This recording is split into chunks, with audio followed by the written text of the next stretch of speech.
So Doom Rules responded to my video, and I think everyone should go check out his response. Before I address that video, I'll just stand here on pause while everyone goes and watches it.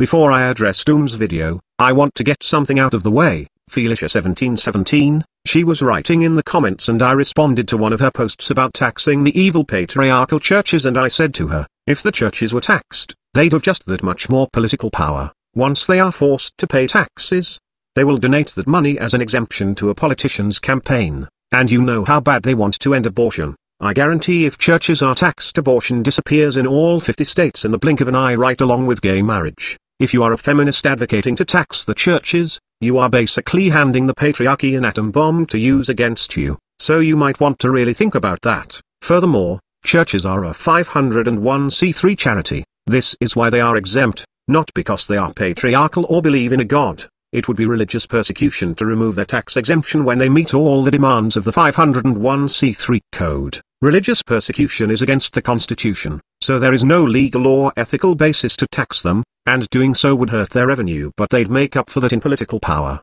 Furthermore, many churches perform many community services based on their donations, including feeding the poor and setting up women's shelters and widows and orphans charities, so the churches would perform less charity and have more political power. These are things you might want to think about when firing off your angry white dick patriarchal oppressive privilege nonsense. If you weren't totally consumed by hate, you'd see some of what you push for is probably not in your best interest. Next, is Reco even religious? Or is this just another case of you applying your stereotypes to every individual that falls into a category you don't like? Should I go into the male prison population and tell you how males drain the system with their violent crimes against both females and males? What's your solution? To let them out of prison? To not lock them up? And she responds with what is perfectly priceless. I know you're joking when you say taxing the church would give them that much more power. If anything, it would lessen their profiteering power, which they use to buy off politicians and fund companies that promote anti-gay/anti-abortion campaigns.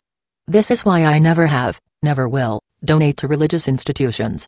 And I've heard enough stories about hospitals and pharmacies denying females contraceptives or a life-saving abortion due to their religious beliefs to add to my contempt for man-made religions. If that's not enough, let me paint a fictitious analogy for you. Imagine you're a priest and you have a MGTOW son living with you in your freeloading, luxurious cathedral. Then one day a Christian homeless man comes to your doorstep, seeking shelter from the winter storm. Naturally, you let him in. Then one day, someone breaks into your holy house. He attacks your son. The homeless man sees this, but due to his morals refuses to attack the burglar. As a result, your son dies. You tell the man, why didn't you help my boy? It's okay to attack someone to save another.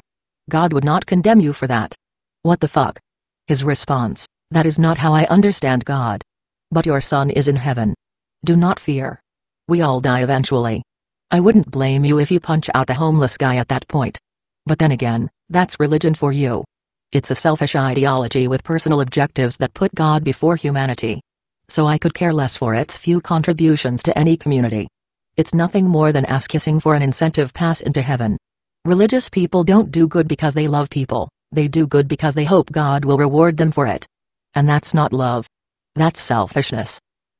OMG, what the fuck are you on? First, unless you are using some creative license, I don't think you're using the word profiteering properly. Secondly, as I tried to explain the first time around, taxing the churches would inspire them to hand money over to political campaigns as a tax write-off. If the churches give money to a politician now, they are giving away their own money. If they are taxed, they can donate money as a write-off. Third, fictitious isn't a word. The word is fictitious or fictional. Normally I wouldn't get on someone over grammar, partially because I really suck at it, but you often take a word and alter it in non-existent ways. You have a habit of making up words, and I find that odd and adorable. I swear, you could be Joss Whedon's daughter. He makes up words like that too. Fourth, that fictitious story of yours. What the fuck? Where do you come up with this shit? A priest, and his freeloading MGTOW son. At this point the story is already weird and making me pause and reach for my Alka-Seltzer. Then we have a homeless Christian man that gets taken in by the priest and MGTOW son. And then there's a burglar that breaks into a cathedral nonetheless, right where the MGTOW son and the Christian hobo are freeloading. And then the burglar kills the MGTOW son, rather than the hobo because, Felicia, that's why. And the thing is, this is one of your more sane and down-to-earth fictionist stories, but then you mention that Christians don't kill, because it's like against their Christian code or some shit, but then the priest is the one saying the hobo should have committed murder, and if Christians don't commit murder, I think you've lost all endorsement to persecute them, and then you say they do good. Of course not because they're good people, but because they want to kiss God. Look, if Christians really didn't kill, and thus they don't rape either, I am wondering what you have against a religion that makes people not kill and rape, and if it's preaching God that makes this magic happen, then this would be the greatest case for proselytizing ever. This is why I love you, hun. Only you could write something this ridiculous. A priest, his freeloading son, a Christian hobo, and a burglar. Where's the bagpipe-playing Catholic Scotsman and the gypsy with the monkey named Bobo? I swear folks, this is why I love her. You can't make up shit this crazy. Felicia, never change, please, never change. And now on to Doom. Hey YouTube, how's it going? If you can believe it, I have received my first ever video response to one of my videos from the great Razorblade Candy himself. This calls for something special. Hold on a second.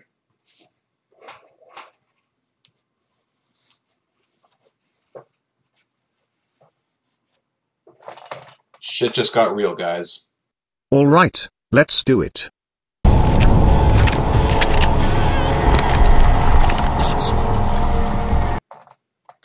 But on a more serious note, Razor, thank you very much for taking the time to respond to my video. The enemy is not who you think it is. I really do appreciate it. You gave me some great feedback, and I hope we can get a dialogue going here. So let's get started. Doom, you're not supposed to compliment people when pwning them. At least I don't think so. Hey YouTube, how's it going? Not so good. Me and Chaz had a long-ass debate about Muslim halal-only subways. Half my audience is pissed because I don't believe in anarchy, and ask they at least put their MRM values ahead of their anarchist values when in MRM space. And my dog isn't doing so well, and, oh, you weren't serious about wondering how I was doing, you were just using that as an introductory formality. You have a dog? I didn't even know you were an animal person. Yes. Why is everyone shocked that I have a dog? Her name is Sheba. She's a 10-year-old Rottweiler, and at about that age is when their hips act up. She's been limping around for about 7 weeks now. There is no way I have the money to afford to replace her hip.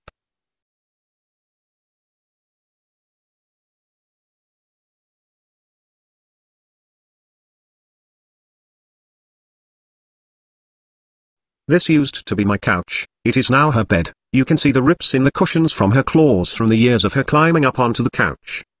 You know what I find interesting? Is that this video is eerily similar to the woolly Bumblebee video, the one that got MGTOW to swarm on her, the one that I believe ultimately got her fired from AVFM and thus got her to turn against the MRM. That MGTOW gone wrong video. Let me pull out my checklist of stupid things Bumblebee said. For the record, honestly, I was not familiar with Woolly Bumblebee's video prior to seeing this. I mean, I knew of her, just I wasn't aware of any MGTOW gone wrong video. Whatever happened to her anyway? I mean, I seem to remember, like, what, maybe a year or so ago, she was pretty involved with the Manosphere, and all of a sudden she just disappeared overnight.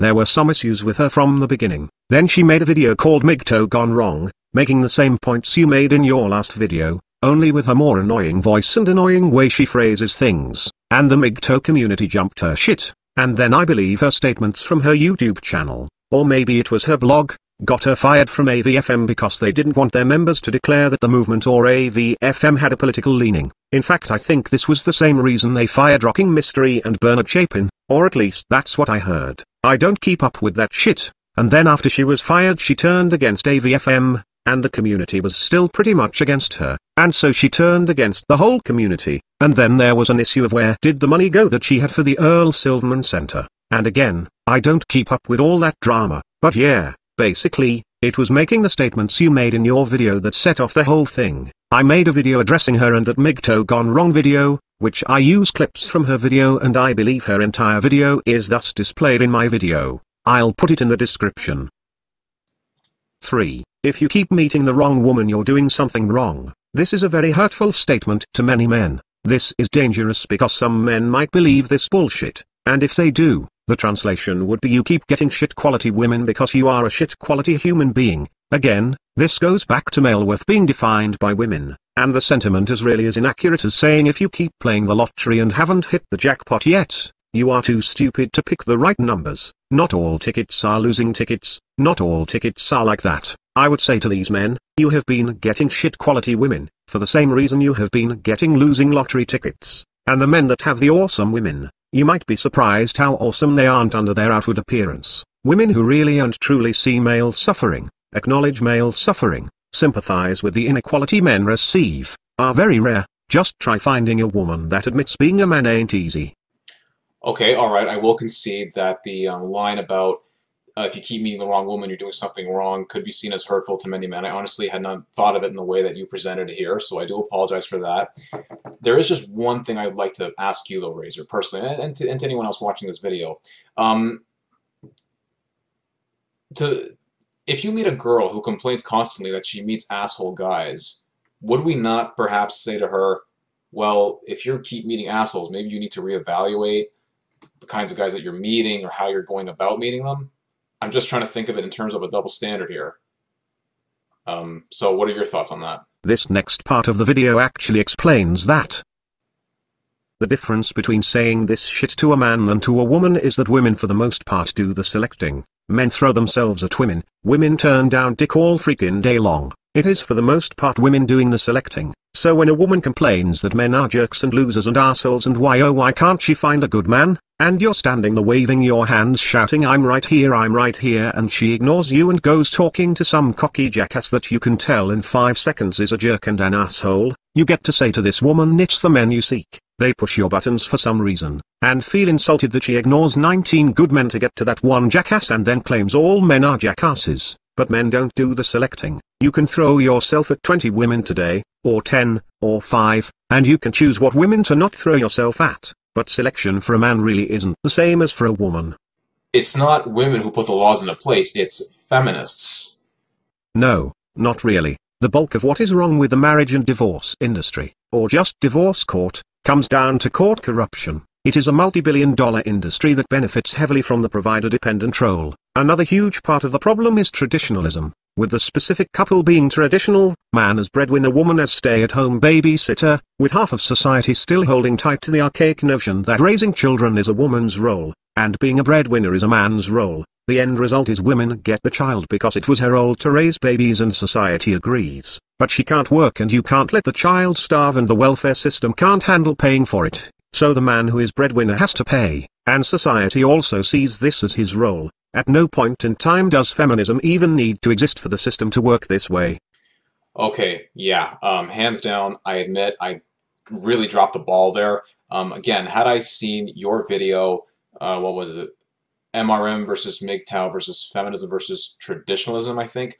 Had I seen it prior to making my video, I would have said things differently. So I do apologize for the misleading statement. And you actually really brought up a great point in that aforementioned video when you talked about how traditionalism was really the reason why the divorce courts today are so broken and messed up, why men get taken, or rather men are taken to the cleaners by divorce court judges. So again, I feel I should revise that statement. So again, sorry for the for misleading you that way. Yeah, well, okay, Doom. It's hard to pwn you when you keep agreeing with me. Now I am going to end this by saying, Doom, I still think you're a good guy. Your video seemed to be mostly geared towards dating advice, or the view of women in relation to dating. Well, I'm not concerned with handing out or critiquing dating advice. Ultimately people are free to do whatever they want, but the main reason I jumped on this was because of the feminism is the enemy statement that I am working so hard to fight. Well, I appreciate that, Razor. I don't think you're a bad guy either. Again, I appreciate you taking the time to respond to me. It means that you care, so thanks. God damn it, Doom, who taught you to debate? You debate the way Paul negotiates. Hey Razor. What is it, Paul? I wanna buy the Dodge Viper from you.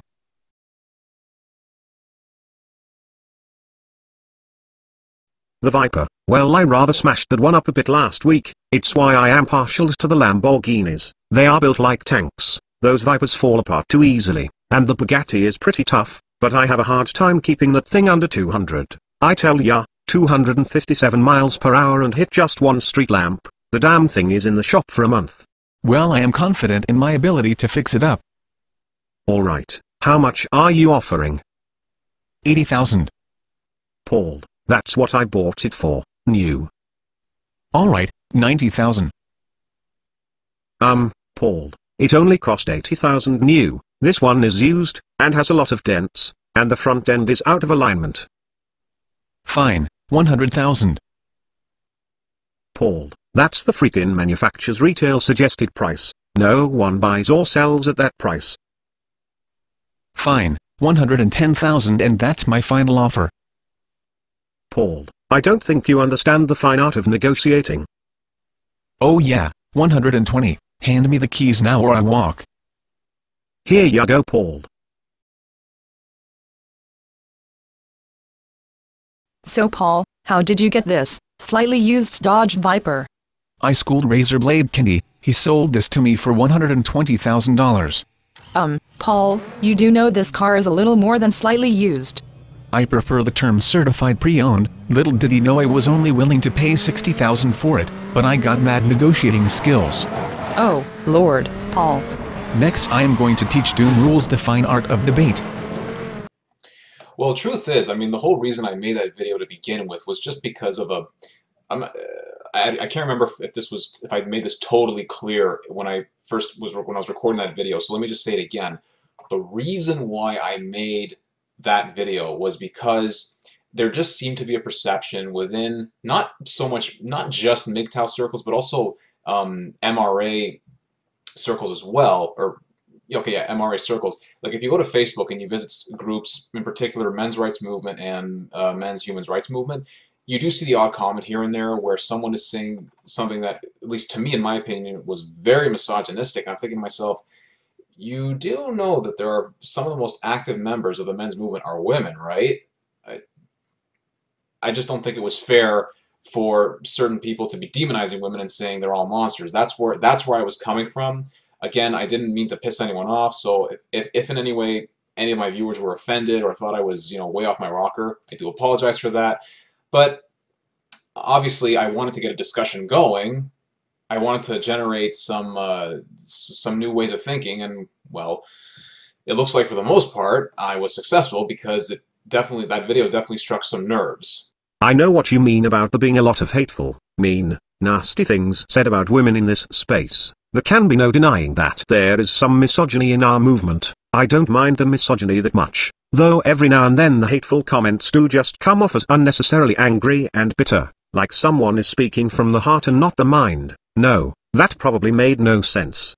But at any rate, I made a video about this subject, about the misogyny in our movement called Is Misogyny Bad for Us? I'll link it. It was back in the days when I had my voice engine running a different version, and I had the speed set slower, so by comparison it makes me sound like I am half asleep. In that video I did address the subject, and stand by my statement, and I'll summarize the point behind the philosophy I delivered in that video. There is misogyny in our movement, let it go. Making a habit of calling others out for their misogyny will only backfire on the movement, creating an all too familiar trend of watering down the message to the point where even the most hypersensitive female couldn't be offended. Also, as for women being some of the most active members of our movement, well, there's Girl Rights What, there's Typhone Blue, and I'm not really familiar with the other women in the movement. I see a lot of women on YouTube making a video about why they're not feminists, why they dislike feminism, and they get a lot of views, a lot of thumbs up. And these women don't really care about men, they just have a gripe or two over the mainstream political feminist movement,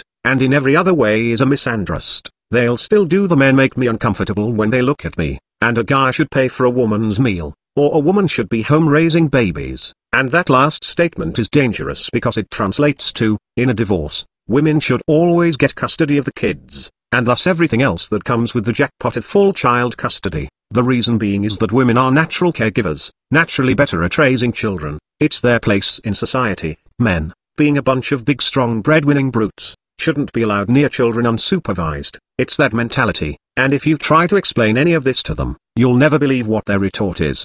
Go on, guess what they say when you challenge their old-fashioned traditionalist gal attitude? Their retort is, that's misogynist. But not all women are like that. You have to learn to trust women. You have to make sure you marry the right one. The enemy is feminism, not women. In most cases these women that say I hate feminism, are just traditionalists that have a very negative view of men, a view of men as breadwinners, as walking ATMs that must protect women with their life, and women should stay home all warm and safe raising babies, and men and women have a sacred interdependent bond where women do such wonderful things as taking care of her husband's health and socializing them to be civil, and all this housework is every bit as important as a man's contribution. And that last statement is really false because as Barbarissa pointed out in his video, house husbands ain't sexy. When men do their housework and the child raising, the breadwinning women feel these men are not contributing their fair share, but when women do it they insist being a stay-at-home mum is the hardest job in the world. I'll link that video. Point is, just because they are against feminism does not by default make them pro-male. How many of these women are really with us and how many are just traditionalists? I don't know. But I am suspicious of every woman that enters the movement. I feel they need to prove themselves, and if that's sexist of me, I don't care. Anytime here in the YouTube environment a woman makes a "I hate feminism" video, they get like 35,000 views and the MRM practically builds a religion round her. I think that more than evens out the few genuine misogynists that want nothing to do with her for being female, and the others who call her an MRM groupie, or others that suspect she is a traditionalist in sheep's clothing. So all in all, when you see misogyny, it's better to just let it go. And I'd like to end on this statement. I think an excellent testament of character is one's ability to take criticism and respond rationally. You have shown excellent civility, grace and finesse.